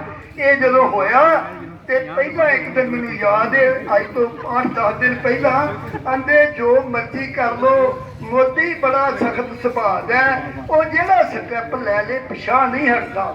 ਮੈਂ ਕਿਹਾ ਅੱਗੇ ਕਦੀ ਉਹਦਾ ਕਿਸੇ ਸਖਤ ਜਾਨ ਗਰੁੱਪ ਨਾ ਵਾਹ ਨਹੀਂ ਪਿਆ, ਇਹ ਤੁਹਾਡੇ ਸਾਹਮਣੇ ਹਟੂਗਾ। ਔਰ ਉਹ ਅੱਧਾ ਕਰ ਲਿਆ, ਅੱਧਾ ਕੀ ਜਿਹੜਾ ਪਹਿਲਾਂ ਬੋਲਦਾ ਹੀ ਨਹੀਂ ਸੀ ਇਹਦੇ ਤੇ, ਉਹਦੇ ਚੁੰਚੇ ਬੋਲਦੇ ਸੀ ਭਈਆ ਨੇ ਰੌਲਾ ਪਾਉਂਦੇ ਨੇ ਕਿਸਾਨਾਂ ਦੇ ਹਿੱਤ 'ਚ ਨੇ ਇਹ MSP। ਹੁਣ ਆਪ ਆਂਦਾ ਕਿਸਾਨੋਂ ਤੁਹਾਨੂੰ ਲੋਕੀ ਬਿਰਗ ਲਾਉਂਦੇ ਨੇ MSP ਰਹੂਗੀ। ਇੱਕ ਗੱਲ ਕਰਨ ਦਾ ਪਿਆ MSP ਰਹੂਗੀ। ਉਹ ਜਿਹੜੇ ਸਿਆਣੇ ਬੰਦੇ ਸਾਡੇ ਪ੍ਰਧਾਨ ਸਾਹਿਬ ਵਰਗੇ ਉਹ ਆਂਦੇ ਹੋਰ ਕਿੰਨੇ ਬਿਰਗ ਲਾਉਣਾ, ਇਹਦੇ ਕੋਲ ਭਰਾਓ ਅਕੈਡਮਿਕ ਕੋਈ ਡਿਗਰੀ ਹੋਏ ਨਾ ਹੋਏ, ਪੜ੍ਹਾਈ ਦੀ ਕੋਈ ਡਿਗਰੀ ਹੋਏ ਨਾ ਹੋਏ, ਬਿਰਗ ਲਾਉਣ ਦੀ ਤੇ ਝੂਠ ਬੋਲਣ ਦੀ PhD ਕੀਤੀ ਹੈ ਸਾਡੇ ਇਸ ਪ੍ਰਧਾਨ ਮੰਤਰੀ ਨੇ। ਔਰ ਉਹ ਸਾਡੀ ਗਲਤੀ ਲੋਕਾਂ ਦੀ ਇਹ ਸੀ ਭਈ ਪਾਣੀ ਚ ਆਉਂਦਾ ਤਖਤ ਬਹਿ ਤਖਤੇ ਕੇ ਲਾਇਕ, ਇਹਨੂੰ ਉਸ ਕੁਰਸੀ ਤੇ ਘੱਲ ਦਿੱਤਾ ਜਿਹਦੇ ਇਹ ਲਾਇਕ ਨਹੀਂ ਸੀ। ਔਰ ਉਹ ਹੁਣ ਜਦੋਂ ਤੁਹਾਡਾ ਵਿਰੋਧ ਵੇਖਿਆ ਫੇਰ ਹੁਣ ਆਖਣ ਡਿਆ ਪਿਆ ਵੀ ਮੇਰੀ MSP ਨਹੀਂ ਰਹੂਗੀ, ਸਰਕਾਰ ਖਰੀਦ ਵੀ ਕਰੇਗੀ। ਅਸੀਂ ਯੂਨੀਅਨ ਲੈਵਲ ਤੇ ਪੁੱਛਿਆ ਭਈ ਜਿਹੜੀ ਤੂੰ ਰੋਜ਼ ਲੋਕਾਂ ਨਾਲ ਹਰ ਮਹੀਨੇ ਗੱਲ ਕਰਦਾ ਮਨ ਕੀ ਬਾਤ, ਕਦੇ ਕਦੇ ਕਿਸੇ ਦੀ ਵੀ ਸੁਣ ਲਿਆ ਕਰ ਹੈ। ਤੇ ਉਹਦੇ ਕੋਈ ਚੁੰਮਚਿਆਂ ਦੇ ਦੱਸੋ ਤੁਸੀਂ ਕੀ ਪੁੱਛਣਾ ਚਾਹੁੰਦੇ ਹੋ। ਅਸੀਂ ਆਖਿਆ ਹੁਣੇ ਆਂਦਾ ਭਈ ਉਹ ਜਿਹੜੇ ਮੈਂ ਬਿੱਲ ਪਾਸ ਕੀਤੇ ਨੇ ਤੁਹਾਡੇ ਹਿੱਤ 'ਚ ਨੇ, ਤੁਸੀਂ ਬਰਗਲਾਏ ਰੌਲਾ ਪਾਉਂਦੇ ਹੋ। ਇੰਨੇ ਤੇ ਕਮਲੇ ਅਸੀਂ ਹੈ ਨਹੀਂ ਵੀ ਸਾਨੂੰ ਕੋਈ ਵੀ ਤੇਰੇ ਨਾਲੋਂ ਬਰਗਲਾ ਮਾਸਟਰ ਜਿਹੜਾ ਹੈ, ਝੂਠ ਮਾਸਟਰ ਜਿਹੜਾ, ਜੇ ਤੇਰਾ ਸਮਝ ਲਿਆ ਤੇ ਦੂਜਿਆਂ ਦੇ ਵੀ ਅਸੀਂ ਆਖੇ ਨਹੀਂ ਲੱਗਦੇ। ਜੇ ਤੂੰ ਸੱਚਾ ਹੈ ਤੇ ਫੇਰ ਜਿਸ ਤਰ੍ਹਾਂ ਇਹ ਕਾਨੂੰਨ ਲਿਆਂਦੇ ਨਹੀਂ ਉਸ ਤਰ੍ਹਾਂ ਹੀ ਨਾਲ ਇੱਕ ਹੋਰ ਕਾਨੂੰਨ ਲਿਆ ਭਈ ਜਿਹੜਾ ਪ੍ਰਾਈਵੇਟ ਵਪਾਰੀ ਹੈ ਉਹ ਖਰੀਦ ਸਕੂਗਾ, ਪਰ ਜਿਹੜੀ ਸਰਕਾਰ ਨੇ ਘੱਟੋ ਘੱਟ ਸਹਾਇਕ ਕੀਮਤ ਰੱਖੀ ਹੈ ਉਦੋਂ ਘੱਟ ਨਹੀਂ ਖਰੀਦ ਸਕਦਾ, ਉਦੋਂ ਉੱਤੇ ਖਰੀਦੇ। ਜਿਹੜਾ ਉਦੋਂ ਘੱਟ ਖਰੀਦੇਗਾ ਉਹਦੇ ਤੇ ਕੇਸ ਬਣੇਗਾ। ਹਾਂਜੀ, ਔਰ ਕੋਈ ਨਹੀਂ ਬੋਲਦਾ। ਜੇ ਵੀ ਤੂੰ ਸੱਚਾ ਹੈ, ਜੇ ਤੂੰ ਠੀਕ ਹੈ ਤੇ ਇਹ ਕਰ। ਉਹ ਮੇਰੇ ਤੋਂ ਪਹਿਲਾਂ ਇੱਕ ਨੇ ਗੱਲ ਦੱਸੀ, ਇਹ ਬਿਲਕੁਲ ਹੈ ਸਮਝਣ ਵਾਲੀ ਭਰਾਓ ਤੁਹਾਡੇ ਸਾਡੇ। ਇਹ ਕੀ ਕਰਨਗੇ ਜਿਹੜੇ ਪ੍ਰਾਈਵੇਟ ਵਪਾਰੀ, ਜਿਹੜੇ ਆਪਣੇ ਨੇ ਮੁੱਛ ਦੇ ਵਾਲ ਲਿਆਉਣੇ ਨੇ, ਕਾਰਪੋਰੇਟ ਘਰਾਣੇ, ਉਹਨਾਂ ਨੂੰ ਆਂਦੇ ਨੇ ਆਪਣੀਆਂ ਮੰਡੀਆਂ ਬਣਾ ਲਓ, ਉਹਦੇ ਤੇ ਕੋਈ ਟੈਕਸ ਨਹੀਂ ਹੋਊਗਾ। ਅਸੀਂ ਮੰਡੀ ਅਨਾਜ ਲੈ ਕੇ ਜਾਂਦੇ ਆ, ਉੱਤੇ ਮੰਡੀ ਟੈਕਸ ਲੱਗਦਾ, ਉੱਤੇ ਰੂਰਲ ਡਿਵੈਲਪਮੈਂਟ ਟੈਕਸ ਲੱਗਦਾ, ਔਰ ਉਹ ਜਿਹੜੇ ਪੈਸੇ ਇਕੱਠੇ ਹੁੰਦੇ ਨੇ ਉਹ ਸਾਡੀਆਂ ਜਿਹੜੀਆਂ ਸਾਰੇ ਹਿੰਦੁਸਤਾਨ 'ਚ ਸਭ ਤੋਂ ਵਧੀਆ ਮੰਡੀ ਸਿਸਟਮ, ਹਜ਼ਾਰ ਖਾਮੀਆਂ ਹੋਣ ਦੇ ਬਾਵਜੂਦ ਦੇਸ਼ ਭਰ 'ਚ ਚੰਗਾ ਹੈ। ਔਰ ਉਹਦੇ ਨਾਲ ਹੀ ਸਾਡੇ ਹਰ ਪਿੰਡ ਨੂੰ ਪੱਕੀ ਸੜਕ ਹੈ, ਉਹਦੇ ਨਾਲ ਹੀ ਸਾਡੀ ਹੋਰ ਥੋੜੀ ਬਹੁਤੀ ਡਿਵੈਲਪਮੈਂਟ ਹੋਈ ਹੈ, ਉਹਦੇ ਨਾਲ ਹੀ ਸਾਡੀਆਂ ਫਿਰਦੀਆਂ ਪੱਕੀਆਂ ਹੋਈਆਂ, ਉਹਦੇ ਨਾਲ ਹੀ ਆ ਜਿਹੜੀਆਂ ਸਾਨੂੰ ਆ ਕੇ ਐਮਐਲਏ ਤੇ ਵਜ਼ੀਰ ਗਰਾਂਟਾਂ ਦੇ ਜਾਂਦੇ ਨੇ, ਉਹ ਅਸਲ 'ਚ ਤੁਹਾਡੇ ਹੀ ਪੈਸੇ ਨੇ, ਉਹਦੇ ਨਾਲ ਗਲੀਆਂ ਪੱਕੀਆਂ ਹੁੰਦੀਆਂ, ਔਰ ਉਹ ਸਾਰੀ ਸਾਡੀ ਡਿਵੈਲਪਮੈਂਟ ਰੁਕ ਜਾਊਗੀ। ਤੇ ਹੁਣ ਇਹ ਖਜਰੇ ਬਣੇ ਨੇ, ਇਹ ਕਰਨਗੇ ਵੀ ਜਿਹੜਾ 35-40 ਰੁਪਏ ਇੱਕ ਕੁਆਂਟਲ ਤੇ ਟੈਕਸ ਲੱਗਦਾ ਸੀ ਉਹਨਾਂ ਦਾ ਮਾਫ ਹੈ। ਉਹ ਕਰਨਗੇ ਕੀ, ਪਹਿਲਾਂ ਤੁਹਾਨੂੰ ਚਕਮਾ ਦੇਣ ਲਈ ਤੁਹਾਨੂੰ 10 ਰੁਪਏ ਉਹਨਾਂ ਤੋਂ ਵੱਧ ਦੇ ਦੇਣਗੇ। ਹੁਣ ਇਹ ਆਂਦਾ ਤੇ ਮੈਂ ਮੰਡੀਆਂ ਵੀ ਜਾਰੀ ਰੱਖਣੀਆਂ, ਮੈਂ ਤੁਹਾਡਾ ਅਨਾਜ ਵੀ ਖਰੀਦਣਾ, ਤੇ ਤੁਹਾਨੂੰ ਗਲਤ ਸਾਬਤ ਕਰਨ ਲਈ, ਆਪਣੇ ਆਪ ਨੂੰ ਸਹੀ ਸਾਬਤ ਕਰਨ ਲਈ ਉਹਨਾਂ ਲੋਕਾਂ ਨੂੰ ਆਖੇਗਾ ਵੀ ਥੋੜਾ ਜਿਹਾ ਜਰ ਕੇ ਚੱਲੋ। ਜੇ ਤੁਹਾਨੂੰ 35-40 ਰੁਪਏ ਇੱਕ ਕੁਆਂਟਲ ਪਿੱਛੇ ਟੈਕਸ ਹੀ ਵੱਜਦਾ ਪਿਆ, ਵਿੱਚੋਂ 10 ਰੁਪਏ ਜੱਟ ਨੂੰ ਵੀ ਸੁੱਟ ਦਿਓ, ਉਹ ਸੁੱਟ ਦੇਣਗੇ। ਔਰ ਉਹਦੇ ਨਾਲ ਕੀ ਹੋਊਗਾ, ਅਸੀਂ ਐਡੇ ਭੋਲੇ ਅਸੀਂ ਸਾਰੇ ਉਹਨਾਂ ਨਾਲ ਤੁਰ ਪਾਂਗੇ, ਤੇ ਜਿਹੜੀਆਂ ਆਪਣੀਆਂ ਮੰਡੀਆਂ ਨੇ ਉਹਨਾਂ 'ਚ ਨਹੀਂ ਜਾਵਾਂਗੇ, ਬਈ ਸਾਨੂੰ ਉੱਧਰ ਪੈਸੇ ਵੱਧ ਮਿਲਦੇ ਨੇ, ਤੇ ਫਿਰ ਆਖਣਗੇ ਇਹ ਤੇ ਬੋਝ ਨੇ, ਇਹ ਤੇ ਬੋਝ ਨੇ, ਇਹ ਬੰਦ ਕਰੋ ਸਾਰੀਆਂ। ਔਰ ਉਹਦੀ ਮੈਂ ਇੱਕ ਮਿਸਾਲ ਦਿਆਂ, ਜਦੋਂ ਆ ਸਾਡੀ ਬੁੱਟਰ ਮਿਲ ਲੱਗੀ ਏ, ਇਹਨਾਂ ਆਪਣਾ ਗੰਨਾ ਕੋਈ ਨਹੀਂ ਸੀ ਡਿਵੈਲਪ ਕੀਤਾ, ਗੰਨਾ ਕੋਆਪਰੇਟਿਵ ਮਿਲਾਂ ਦਾ ਹੀ, ਔਰ ਉਹਦੇ ਲੈਣ ਲਈ ਇਹਨਾਂ 10 ਰੁਪਏ ਕਿਰਾਏ ਦੇ ਨਾਂ ਤੇ ਕਿਸਾਨਾਂ ਨੂੰ ਐਲਾਨ ਕਰਤਾ, ਬਈ ਆਓ ਬਈ ਸਾਡੇ ਕੋਲ ਗੰਨਾ ਲਿਆਓ, ਅਸੀਂ 10 ਰੁਪਏ ਦੇਵਾਂਗੇ।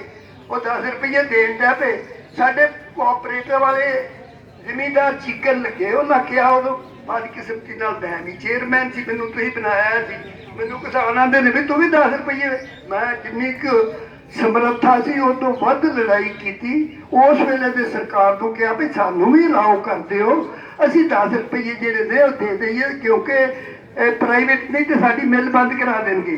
ਪਰ ਨਾ ਪੇਸ਼ ਗਈ। ਮੈਂ ਕਿਸਾਨ ਭਰਾਵਾਂ ਨੂੰ ਕਿਹਾ, ਮੈਂ ਕਿਹਾ ਬਈ ਇਹ ਲੰਮੀ ਲੜਾਈ ਹੈ, ਤੁਸੀਂ ਇੰਜ ਕਰੋ, ਅਸੀਂ ਡੱਕਦੇ ਨਹੀਂ, ਗੰਨਾ ਉਧਰ ਵੀ ਲਈ ਜਾਓ ਤੇ ਇਹਦਾ ਵੀ ਧੂਆਂ ਨਿਕਲਦਾ ਰੱਖੋ। ਉਨੇ ਦਿਨ ਤੁਹਾਨੂੰ ਬੁੱਟਰ ਦੇ ਪੈਸੇ ਦੇਣੇ ਨੇ ਜਿੰਨੇ ਦਿਨ ਤੁਹਾਡੇ ਆਪਣੀ ਕੋਆਪਰੇਟਿਵ ਮਿਲ ਦਾ ਧੂਆਂ ਨਿਕਲਦਾ। ਪਰ ਸਾਡੇ ਭਰਾ ਨਾ ਮੰਨੇ, ਹਾਂਜੀ ਨਾ ਮੰਨਿਆ ਤੇ ਤੂੰ ਕੀ ਕਰਦਾ ਉੱਥੇ ਦਵਾ ਨਹੀਂ ਮੇਰੇ ਕੋਲ ਦਵਾਈ ਜਾਂਦੇ। ਹੋਇਆ ਕੀ ਵੀ ਸਾਡੀ ਮਿਲ ਬੰਦ ਹੋ ਗਈ। ਜਿੱਦਣ ਬੰਦ ਹੋ ਗਈ ਤੀਜੇ ਦਿਨ ਬਾਅਦ ਉਹਨਾਂ ਉੱਥੇ ਕੁਆਲਿਟੀ ਮੈਨੇਜਰ ਬਿਠਾਤਾ, ਤੇਰਾ ਗੰਨਾ ਪਿਆ ਏ, ਇਹਦੇ ਨਾਲ ਆਗ ਆਏ ਨੇ, ਇਹਦੇ ਨਾਲ ਖੋਰੀ ਆਈ ਏ, ਕਿਸੇ ਨੂੰ 10 ਕੁਆਂਟਲ ਘੱਟ, ਕਿਸੇ ਨੂੰ 15 ਕੁਆਂਟਲ ਘੱਟ, ਕਿਸੇ ਨੂੰ 7 ਕੁਆਂਟਲ ਘੱਟ। ਉਹ ਜਿਹੜਾ ਕੋਈ 2-3 ਲੱਖ ਰੁਪਈਆ ਪਹਿਲੇ 2-3 ਦਿਨਾਂ ਹੀ ਦਿੱਤਾ ਸੀ, ਉਹਨੂੰ 100 ਨਾਲ ਜਰਬਾ ਦੇ ਕੇ ਗਿਰਾ ਲਿਆ। ਸੋ ਭਰਾਓ ਇਹ ਕੁਝ ਨਾ ਤੁਹਾਡੇ ਨਾਲ ਹੁਣ ਫੇਰ ਕਰਨਾ। ਇਸ ਲਈ ਇਹ ਸਾਡੀ ਕੱਲਿਆਂ ਦੀ ਲੜਾਈ ਨਹੀਂ, ਇਹ ਤੇ ਹੋ ਗਈ ਸਾਡੀ। ਮੁੜ ਕੇ ਜਦੋਂ ਉਹਨਾਂ ਖਰੀਦ ਕੇ ਜਿਹੜੇ ਲੱਖਾਂ ਕਰੋੜਾਂ ਰੁਪਈਆ ਲਾ ਕੇ ਵੱਡੇ ਵੱਡੇ ਸੈਲੋ ਸਟੀਲ ਦੇ ਬਣਾਉਣ ਡਏ ਨੇ, ਅਨਾਜ ਉੱਥੇ ਇਕੱਠਾ ਕਰ ਲੈਣਗੇ, ਫਿਰ ਤੁਹਾਨੂੰ ਇਹ ਇਕਨਾਮਿਕਸ ਪੜ੍ਹਾਉਣਗੇ। ਜਿਵੇਂ ਹੁਣ ਸਾਡਾ ਮਾਸਟਰ ਪੜ੍ਹਾਉਂਦਾ ਗਿਆ ਸੀ, ਉਹ ਆਖਣਗੇ ਭਈ ਇਹ ਤੇ ਬਈ ਬਾਜ਼ਾਰ ਦੀ ਗੱਲ ਹੈ, ਡਿਮਾਂਡ ਐਂਡ ਸਪਲਾਈ ਦਾ ਸਵਾਲ ਹੈ ਜੀ। ਜਦੋਂ ਸਪਲਾਈ ਵੱਧ ਹੋਏਗੀ ਡਿਮਾਂਡ ਘੱਟ ਹੋਏਗੀ, ਰੇਟ ਘਟੇਗਾ, ਤੇ ਜਦੋਂ ਸਪਲਾਈ ਘੱਟ ਹੋਏਗੀ ਡਿਮਾਂਡ ਵੱਧ ਹੋਏਗੀ, ਰੇਟ ਵਧੇਗਾ। ਭਈ ਕੰਟਰੋਲਡ ਜਿਹੜੀ ਹੈ ਸਪਲਾਈ ਕਰਨਗੇ। ਅੰਦਰ ਉਹਨਾਂ ਇਲਾਜ ਲਾਇਆ ਹੈ। ਅਸੀਂ ਜ਼ਿਮੀਂਦਾਰ ਤੇ ਚੁੱਕਦੇ ਆ, ਖੇਤ ਚੋਂ ਸਿੱਧਾ ਮੰਡੀ 'ਚ ਲੈ ਜਾਂਦੇ ਸੀ। ਹਾਂਜੀ ਸਾਨੂੰ ਤੇ ਉਦੋਂ ਲੁੱਟ ਲਿਆ ਵੀ ਸਪਲਾਈ ਵੱਧ ਦੇ ਅੱਗੇ ਖਰੀਦਣ ਵਾਲਾ ਕੋਈ ਨਹੀਂ, ਤੇ ਮੁੜ ਕੇ ਉਹ ਲਾ ਲਿਆ ਅੰਦਰਾਂ 'ਚ।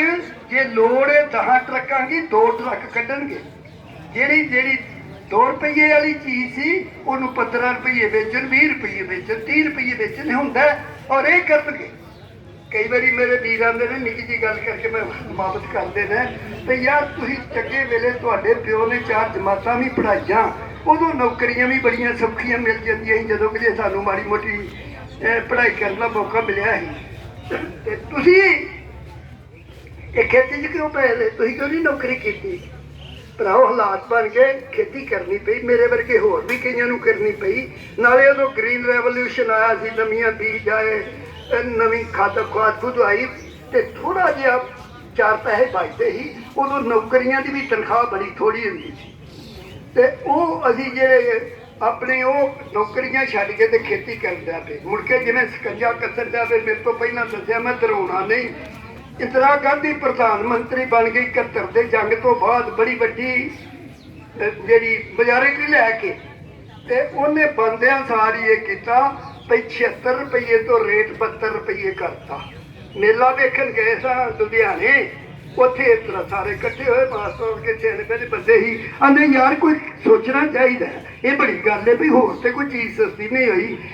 ਡੀਜ਼ਲ ਵੀ ਮਹਿੰਗਾ ਹੋਇਆ, ਖਾਦਾਂ ਵੀ ਮਹਿੰਗੀਆਂ ਹੋਈਆਂ, ਲੇਬਰ ਵੀ ਮਹਿੰਗੀ ਹੋਈ ਹੈ, ਪੀ ਵੀ ਮਹਿੰਗੇ ਹੋਏ ਨੇ, ਸਾਡੀ ਕਣਕ ਸਸਤੀ ਹੋਈ ਹੈ। ਸਲਾਹ ਬਣ ਗਈ ਵੀ ਡੈਪੂਟੇਸ਼ਨ ਲੈ ਕੇ ਜਾਓ, ਕੋਈ ਜਥੇਬੰਦੀ ਹਾਲੀ ਨਹੀਂ ਸੀ ਖਾਸ ਬਣੀ ਹੋਈ, ਉਸ ਤਰ੍ਹਾਂ ਹੀ ਸਲਾਹ ਕਰਕੇ 35-40 ਬੰਦਿਆਂ ਨੇ ਅਸੀਂ ਜ਼ਿੰਮੇਵਾਰੀ ਲੈ ਲਈ ਵੀ ਇੱਕ ਬੱਸ ਦੇ ਪੈਸੇ ਵੀ ਦੇਵਾਂਗੇ ਤੇ ਬੰਦੇ ਵੀ ਲਿਆਵਾਂਗੇ। 35 ਬੱਸਾਂ ਭਰ ਕੇ ਅਸੀਂ ਤੇ ਦਿੱਲੀ ਚਲੇ ਗਏ। ਉਦੋਂ ਬਹੁਤਾ ਸਿਕਿਉਰਿਟੀ ਦੇ ਨਾਂ ਦੀ ਕੋਈ ਗੱਲ ਨਹੀਂ, ਸੜਕ ਤੇ ਪਹੁੰਚ ਜਾਈਦਾ ਸੀ ਭਾਵੇਂ ਵੱਡੇ ਤੋਂ ਵੱਡੇ ਲੀਡਰ ਦੇ। ਜਿਹੜੀ ਉਸ ਵੇਲੇ ਦੀ ਪ੍ਰਧਾਨ ਮੰਤਰੀ ਸੀ ਉਹਦੇ ਬੂਹੇ ਕੇ ਹੀ ਚਲੇ ਗਏ ਬਨੇਰੇ 'ਚ ਜਾ ਕੇ ਆਪਣੇ। ਅਸੀਂ ਮਾਰਦੇ ਪਏ ਨਾਰੇ ਮਾਰਦੇ ਪਏ ਤੇ ਪੁਲਿਸ ਭੱਜੀ ਆ ਗਈ। ਹਾਂਜੀ ਤੁਸੀਂ ਕਿੱਧਰ ਆ ਗਏ ਹੋ? ਅਸੀਂ ਆਖਿਆ ਅਸੀਂ ਮੈਡਮ ਨੂੰ ਮਿਲਣ ਆਏ ਆ, ਪ੍ਰਧਾਨ ਮੰਤਰੀ ਨੂੰ। ਟਾਈਮ ਲਿਆ ਜੇ? ਅਸੀਂ ਕਿਹਾ ਸਾਨੂੰ ਨਹੀਂ ਪਤਾ ਟਾਈਮ ਟਿਊਬ ਕਿੱਦਾਂ ਲਈਦਾ, ਅਸੀਂ ਸਾਰੇ ਬਾਈ ਕਰਨ ਵਾਲੇ ਬੰਦੇ ਆ ਤੇ ਅਸੀਂ ਉਹਨੂੰ ਮਿਲਣਾ। ਨਹੀਂ ਇਹ ਨਹੀਂ ਮਿਲ ਸਕਦਾ। ਅਸੀਂ ਆਖਿਆ ਠੀਕ ਹੈ। ਅਸੀਂ ਬਾਲਣ ਬੂਲਣ ਨਾਲ ਖੜਿਆ ਸੀ, ਰਾਸ਼ਨ ਖੜਿਆ ਸੀ, ਸੜਕ ਤੇ ਲਾਉਣ ਡੈ ਪਏ। ਇਹ ਕੀ ਕਰਦੇ ਹੋ? ਅਸੀਂ ਆਖਿਆ ਰੋਟੀ ਨਹੀਂ ਖਾਣੀ, ਅਸੀਂ ਮੈਡਮ ਨੂੰ ਮਿਲ ਕੇ ਜਾਣਾ, ਜਦੋਂ ਟਾਈਮ ਦੇਗੀ ਉਦੋਂ ਹੀ ਸਹੀ, ਕਰ ਲਓ ਜੋ ਕਰਨਾ ਜੇ। ਆ ਜਿਹੜੀ ਕਿਰਨ ਬੇਦੀ ਹੈ ਉਦੋਂ SSP ਸੀ ਉੱਥੇ, ਇਹ ਆ ਗਈ ਆਂਦੀ ਹੈ ਮੈਂ ਤੁਸੀਂ ਮੇਰੇ ਭਰਾ ਹੋ, ਮੈਂ ਵੀ ਪੰਜਾਬਣ ਨੂੰ, ਦੱਸੋ ਕੀ ਗੱਲ ਕੀ ਹੈ? ਅਸੀਂ ਆਖਿਆ ਅਸੀਂ ਮੈਡਮ ਨੂੰ ਮਿਲਣਾ। ਉਹ ਆਂਦੀ ਚੰਗਾ ਮੈਂ ਉਹਨੂੰ ਅੰਦਰੋਂ ਪੁੱਛ ਕੇ ਦੱਸਦੀ ਹਾਂ। ਉਹਨਾਂ ਅੰਦਰ ਜਾ ਕੇ ਗੱਲ ਕੀਤੀ, ਵੈਸੇ ਇੰਦਰਾ ਗਾਂਧੀ ਦਲੇਰ ਜਨਾਨੀ ਸੀ, ਉਹ ਆ ਗਈ। ਆਂਦੀ ਹੈ ਦੱਸੋ ਬਈ ਕੀ ਕਰਦੇ ਹੋ? ਅਸੀਂ ਦੱਸਿਆ ਉਹਨੂੰ ਵੀ ਮੈਡਮ ਅਸੀਂ ਆਨੇ ਆ ਵੀ ਕੋਈ ਚੀਜ਼ ਸਸਤੀ ਦੁਨੀਆ ਦੀ ਹੋਈ ਨਹੀਂ ਤੇ ਸਾਡੀ ਕਣਕ ਤੂੰ ਸਸਤੀ ਕਰਤੀ, ਉਹ ਕਿਉਂ? ਉਹ ਸਾਡੇ ਵੱਲ ਵੇਖ ਕੇ ਨਾ, ਕਈਆਂ ਸਾਡੇ ਵਰਗੇ ਪਜਾਮੇ ਪਾਏ ਸੀ ਮਾਸਾਂ ਨੂੰ, ਕਈ ਅਸੀਂ ਪੈਂਟਾਂ ਵੀ ਉਦੋਂ ਕਾਲਜ ਤੋਂ ਨਵੇਂ ਨਿਕਲੇ ਆ ਪਾ ਲੈਂਦੇ ਹਾਂ। ਹਾਂਜੀ ਇਹ ਮੈਨੂੰ ਤੁਹਾਡੇ ਕੋਈ ਪੜ੍ਹੇ ਲਿਖੇ ਬੰਦੇ ਜਾਪਦੇ ਨੇ ਤੇ ਤੁਹਾਨੂੰ ਸਮਝ ਨਹੀਂ? ਠੀਕ ਹੈ ਜੀ ਕਾਹਦੀ? ਹਾਂਜੀ ਇਹ ਤੇ ਮਾਰਕੀਟ ਫੋਰਸਿਸ ਫੈਸਲਾ ਕਰਦੀਆਂ ਵੀ ਜਦੋਂ ਸਪਲਾਈ ਵਧੂਗੀ ਤੇ ਡਿਮਾਂਡ ਘਟੂਗੀ ਤੇ ਚੀਜ਼ ਸਸਤੀ ਹੋਣੀ ਹੈ। ਤੇ ਹੁਣ ਕਣਕ ਸਾਡੇ ਕੋਲ ਵਾਧੂ ਹੈ ਤੇ ਇਹ ਸਸਤੀ ਹੋਣੀ ਹੈ, ਮੈਂ ਕਰ ਸਕਦੀ ਹਾਂ। ਅਸੀਂ ਆਖਿਆ ਅੱਛਾ, ਇਹਦਾ ਫਿਰ ਮਤਲਬ ਤੁਸੀਂ ਸਾਨੂੰ ਇਹ ਸੁਣਾ ਦਿੰਦੇ ਹੋ ਵੀ ਪ੍ਰੋਡਕਸ਼ਨ ਘਟਾਈਏ। ਅੱਜ ਮੈਡਮ ਆਏ ਆ, ਜੇ ਧਿਆਨ ਨਾਲ ਸਾਡੀ ਗੱਲ ਸੁਣ ਲੈ, ਨਹੀਂ ਸੁਣਦੇ ਮੁੜ ਕੇ ਨਹੀਂ ਆਉਣਾ। ਉਹ ਜਦੋਂ ਉਹਨੂੰ ਕਿਹਾ ਨਾ ਵੀ ਤੂੰ ਆਨੀ ਹੈ ਪ੍ਰੋਡਕਸ਼ਨ ਘਟਾਓ, ਬੜੀ ਤੇਜ਼ ਸੀ, ਕਹਿੰਦੀ ਨਹੀਂ ਮੈਂ ਇਹ ਕਦੋਂ ਤੁਹਾਨੂੰ ਕਿਹਾ ਪ੍ਰੋਡਕਸ਼ਨ ਘਟਾਓ, ਤੁਹਾਡਾ ਰੇਟ 76 ਰੁਪਏ ਹੀ ਹੋ ਗਿਆ। ਤੇ ਪਰ ਇਹ ਮੈਂ ਤੇ ਤੁਹਾਨੂੰ ਉਹਦੀ ਗੱਲ ਕੀਤੀ ਹੈ ਵੀ ਇਕਨੋਮਿਕਸ ਅੱਜ ਕੱਲ੍ਹ ਚੱਲਦੀ ਹੈ। ਇੱਕ ਅੱਛਾ ਇਹ ਕਿਹਾ ਇੱਕ ਗੱਲ ਹੋਰ ਪੁੱਛਣੀ ਤੇ ਅਸੀਂ ਤੁਰ ਜਾਣਾ। ਇਹ ਗੱਲ ਪੁੱਛੋ। ਅਸੀਂ ਕਿਹਾ ਜਿਹੜੇ ਅਸੀਂ ਕੰਮ ਕਰਨ ਵਾਲੇ ਗਰੀਬ ਕਿਸਾਨ ਮਜ਼ਦੂਰ ਆ, ਸਾਡੇ ਨਾਲ ਹੀ ਸਰਕਾਰਾਂ ਧੱਕਾ ਕਿਉਂ ਕਰਦੀਆਂ? ਉਹ ਆਂਦੀ ਫੇਰ ਉਹ ਹੀ ਗੱਲ ਤੁਹਾਨੂੰ ਮੈਂ ਆਖਿਆ ਵੀ ਤੁਸੀਂ ਪੜ੍ਹੇ ਲਿਖੇ ਹੋ, ਪਤਾ ਨਹੀਂ ਕਿਉਂ ਨਹੀਂ ਸਮਝਦੇ। ਆਂਦੀ ਹੈ ਜਿਹੜੇ ਲੋਕ ਯੂਨਾਈਟਿਡ ਨਹੀਂ ਹੁੰਦੇ ਤੇ ਵੋਕਲ ਨਹੀਂ ਹੁੰਦੇ, ਜਿਹੜੇ ਲੋਕ ਯੂਨਾਈਟ ਨਹੀਂ ਹੁੰਦੇ ਤੇ ਵੋਕਲ ਨਹੀਂ ਹੁੰਦੇ, ਉਹਨਾਂ ਲੋਕਾਂ ਦਾ ਉਹ ਲੋਕ ਹਿੱਸਾ ਖਾ ਲੈਂਦੇ ਨੇ ਜਿਹੜੇ ਵੋਕਲ ਹੁੰਦੇ ਨੇ ਤੇ ਯੂਨਾਈਟਿਡ ਹੁੰਦੇ ਨੇ। ਜਿਹੜੇ ਲੋਕ ਇਕੱਠੇ ਨਹੀਂ ਹੁੰਦੇ ਤੇ ਬੋਲਦੇ ਨਹੀਂ, ਉਹਨਾਂ ਦਾ ਹਿੱਸਾ ਉਹ ਲੋਕ ਖਾ ਜਾਂਦੇ ਨੇ ਜਿਹੜੇ ਇਕੱਠੇ ਹੋ ਜਾਂਦੇ ਨੇ ਤੇ ਬੋਲਦੇ ਨੇ। ਆਂਦੀ ਹੈ ਮੇਰੇ ਦੇਸ਼ ਦਾ ਕਿਸਾਨ ਨਾ ਇਹ ਯੂਨਾਈਟਿਡ ਹੈ ਔਰ ਨਾ ਇਹ ਵੋਕਲ ਹੈ, ਇਸ ਕਰਕੇ ਇਹਦੇ ਨਾਲ ਇਸ ਤਰ੍ਹਾਂ ਹੋਣੀ ਹੈ। ਔਰ ਅਸੀਂ ਇਹ ਮਾਸਟਰ ਦੀ 1972 ਦੀ ਸਹੁੰ ਖਾਧੀ ਭਈ ਸਾਰੀ ਜ਼ਿੰਦਗੀ ਕਿਸਾਨਾਂ ਨੂੰ ਇਕੱਠੇ ਕਰਨ ਤੇ ਲਾਉਣਾ। ਉਦੋਂ ਸਾਡੇ ਬਜ਼ੁਰਗ ਸਾਨੂੰ ਆਂਦੇ ਸੀ ਉਹ ਬੇਵਕੂਫੋ ਤੁਸੀਂ ਕਿਹੜੇ ਪਾਸੇ ਤੁਰ ਪਏ ਹੋ, ਕਿਸਾਨ ਤੇ ਡੱਡੂਆਂ ਦੀ ਬਸੇਰੀ ਕਦੀ ਇਹ ਵੀ ਇਕੱਠਾ ਹੁੰਦਾ। ਲੇਕਿਨ ਸਾਨੂੰ ਖੁਸ਼ੀ ਹੈ ਭਾਵੇਂ ਅਸੀਂ ਇਕੱਠੇ ਨਹੀਂ ਕਰ ਸਕੇ, ਲੇਕਿਨ ਕਿਸਾਨ ਦੇ ਦਿਮਾਗ 'ਚ ਇੱਕ ਗੱਲ ਵਾਰ ਦਿੱਤੀ ਹੈ ਵੀ ਤੇਰੀ ਵੀ ਯੂਨੀਅਨ ਹੈ। ਔਰ ਜਦੋਂ ਇਹਨੂੰ ਭੀੜ ਪੈਂਦੀ ਹੈ ਇਹ ਇਕੱਠਾ ਥੋੜਾ ਥੋੜਾ ਹੋਣ ਡਿਆ ਪਿਆ। ਜਿਸ ਲੈਵਲ ਤੇ ਇਹਦਾ ਧੱਕਾ ਹੁੰਦਾ ਹੈ ਉਹਦੇ ਲਈ ਨਹੀਂ ਹੋਇਆ। ਸੋ ਮੈਂ ਇਹ ਤੇ ਕੀਤੀ ਕਿਸਾਨ ਦੀ ਗੱਲ, ਦੂਜੇ ਲੋਕਾਂ ਲਈ ਕੀ ਹੋਣਾ ਹੈ? ਭਰਾਓ ਇਹੋ ਹੀ ਕਣਕ, ਇਹੋ ਹੀ ਸਬਜ਼ੀਆਂ, ਇਹੋ ਹੀ ਫਲ ਜਦੋਂ ਗਦਾਮਾਂ ਚੋਂ ਨਿਕਲ ਕੇ ਆਏ ਤੇ ਤੁਹਾਨੂੰ 50 ਤੋਂ ਲੈ ਕੇ 100 ਗੁਣਾ ਤੱਕ ਮਹਿੰਗਾ ਮਿਲਣਾ ਹੈ ਔਰ ਹਰ ਇੱਕ ਦੀ ਛਿੱਲ ਲੈਣੀ ਹੈ। ਆ ਛੋਟੇ ਦੁਕਾਨਦਾਰ ਦੀ, ਵਪਾਰੀ, ਛੋਟੇ ਵਪਾਰੀ ਦੀ, ਮਜ਼ਦੂਰ ਦੀ, ਉਹ ਜਿਹੜੇ ਉਪਭੋਗਤਾ ਨੇ ਉਹਨਾਂ ਦੇ ਵੀ ਲੈਣੀ ਹੈ। ਇਹ ਜਿਹੜੇ 3 ਬਿੱਲ ਨੇ ਨਾ ਭਾਵੇਂ ਕਿਸਾਨਾਂ ਦਾ ਰੱਖਿਆ, ਹਿੰਦੁਸਤਾਨ ਦੀ ਸਾਰੀ ਜਨਤਾ ਦੇ ਵਿਰੁੱਧ ਨੇ, ਸਿਵਾਏ ਉਹ ਵੀ ਲੋਕਾਂ ਦੇ ਜਿਨ੍ਹਾਂ ਦਾ ਮੋਦੀ ਲੀਡਰ ਹੈ, ਕਾਰਪੋਰੇਟ ਘਰਾਣਿਆਂ ਦੇ, ਉਹ ਫਲਰਿਸ਼ ਕਰਨਗੇ, ਉਹ ਵੱਡੇ ਹੋਣਗੇ। ਉਹ ਜਿਸ ਤਰ੍ਹਾਂ ਦੀ ਵਾਲਮਾਰਟ ਦੀ ਮਿਸਾਲ ਮਾਸਟਰ ਦਿੱਤੇ ਨੇ, ਇਸ ਤਰ੍ਹਾਂ ਦੀਆਂ ਇੱਥੇ ਕਈ ਵਾਲਮਾਰਟ ਬਣ ਗਈਆਂ, ਪਰ ਸਾਡਾ ਹਾਲ ਬੁਰਾ ਹੋਊਗਾ। ਇਸ ਕਰਕੇ ਅੱਜ ਜ਼ਰੂਰੀ ਹੈ ਇਹਨੂੰ ਮੋਦੀ ਨੂੰ ਇਹ ਦੱਸਣਾ ਤੇ ਜੇ ਤੇਰੇ ਕਰੋਨਾ ਤੋਂ ਡਰਦੇ ਹੀ ਫੇਰ ਵੀ ਸੜਕਾਂ ਤੇ ਆ ਗਏ ਆ ਤੇ ਇਹ ਯਾਦ ਰੱਖ, ਇਹਦੇ ਲਈ ਕਿਸੇ ਨੇ ਫੇਰ ਮੌਕਾ ਬਣਿਆ ਵੀ ਅੱਗੇ ਲੜਾਈ ਕਿਸ ਤਰ੍ਹਾਂ ਲੜਨੀ ਹੈ। ਲੜਾਈ ਲੰਮੀ ਹੈ ਔਰ ਉਹਦੇ ਲਈ ਫੇਰ ਦੱਸਾਂਗੇ। ਸਾਡੀ ਸਾਨੂੰ ਇਹ ਦੱਸਣ ਦੀ ਲੋੜ ਹੈ ਭਈ ਇਹ ਲੜਾਈ ਸਾਨੂੰ ਲੜਨੀ ਪੈਣੀ ਹੈ ਤੇ ਇਹਦਾ ਮੂੰਹ ਭੰਨਣਾ ਪੈਣਾ। ਜੇ ਨਾ ਭੰਨਿਆ ਤੇ ਬਈ ਸਾਡਾ ਫਿਊਚਰ ਕੋਈ ਨਹੀਂ, ਭਵਿੱਖ ਕੋਈ ਨਹੀਂ। ਸੋ ਹੁਣ ਮੈਂ ਨੌਜਵਾਨਾਂ ਦਾ ਧੰਨਵਾਦੀ ਹਾਂ। ਮੈਨੂੰ ਅੱਜ ਬਹੁਤ ਖੁਸ਼ੀ ਹੋਈ ਹੈ ਭਈ ਅਸੀਂ ਪੁਰਾਣੀ ਜਿਹੜੀ ਸੀ ਨਾ ਟੀਮ ਉਹ ਘਟ ਗਏ ਹੀ ਤੇ ਇਹ ਜਿਹੜੀਆਂ ਪੋਲੀਟੀਕਲ ਪਾਰਟੀਆਂ ਨੇ ਨੌਜਵਾਨਾਂ ਨੂੰ ਨਵੇਂ ਤੋਂ ਨਵੇਂ ਚਕਮੇ ਦੇ ਕੇ, ਕਿਸੇ ਨੂੰ ਚਿੱਟੇ ਕਮੀਜ਼ ਪਜਾਮੇ ਤੇ ਦੇ ਕੇ ਤੇ ਕਿਸੇ ਨੂੰ ਨੀਲਾ ਕੁਝ ਦੇ ਕੇ ਤੇ ਕਿਸੇ ਨੂੰ ਕੋਈ ਹੋਰ ਹੀ ਖੱਟਾ ਦੇ ਕੇ ਤੋਰੀ ਜਾਂਦੇ ਸੀ। ਔਰ ਸਹੀ ਸਾਰੇ ਆ ਕੰਮ ਕਰਨ ਵਾਲੇ ਸਾਡੇ ਕੋਲ ਤੇ ਹੈ ਨਹੀਂ, ਪਰ ਹੁਣ ਨੌਜਵਾਨ ਸਮਝਣ ਡੈ ਪਏ ਕਿ ਸਾਡਾ ਠੱਗੀ ਹੁੰਦੀ ਪਈ ਹੈ। ਆਪਣੀ ਪੈਰੀ ਆਪੇ ਹੀ ਖਲੋਣਾ ਪੈਣਾ ਹੈ। ਕੋਈ ਕਿਸੇ को राज ना दे है, जो ले है निज बल से दे है। और जिन्ना ही ਤੁਹਾਡੇ ਚ ਬਲ ਹੈ ਤੁਸੀਂ ਇਕੱਠੇ ਹੋਣ ਦਾ ਪਏ ਹੋ। ਤੁਹਾਡਾ ਬਹੁਤ ਬਹੁਤ ਧੰਨਵਾਦ। ਵਾਹਿਗੁਰੂ ਜੀ ਕਾ ਖਾਲਸਾ, ਵਾਹਿਗੁਰੂ ਜੀ ਕੀ ਫਤਿਹ। ਮੀਡੀਆ ਜਿਹੜਾ ਵਾ ਉਹ ਤੋਂ ਸਾਨੂੰ ਕਵਰ ਕਰ ਰਿਹਾ ਵਾ ਕਿਉਂਕਿ ਸਾਡੀ ਆਵਾਜ਼ ਜਿਹੜੀ ਆ ਮੋਦੀ ਤੱਕ ਪਹੁੰਚਣੀ ਚਾਹੀਦੀ ਆ, ਉਹ ਖੁੰਗੀ ਪੋਲੀ ਸਰਕਾਰ ਤੱਕ ਪਹੁੰਚਣੀ ਚਾਹੀਦੀ ਆ। ਇਹਦੀ ਉੱਥੇ ਚਾਹ ਪਾਣੀ ਦਾ ਵੀ ਪ੍ਰੋਗਰਾਮ ਆ। ਸਾਰਿਆਂ ਵੀਰਾਂ ਨੂੰ ਬੇਨਤੀ ਆ ਕਿ ਸਾਰਿਆਂ ਨੇ ਤਾਂ ਸੜਕ ਨੂੰ ਤੁਰਨਾ, ਨਾਅਰੇ ਮਾਰਦੇ ਜਾਣਾ ਵਾ। ਮੋਦੀ ਸਰਕਾਰ ਮੁਰਦਾਬਾਦ।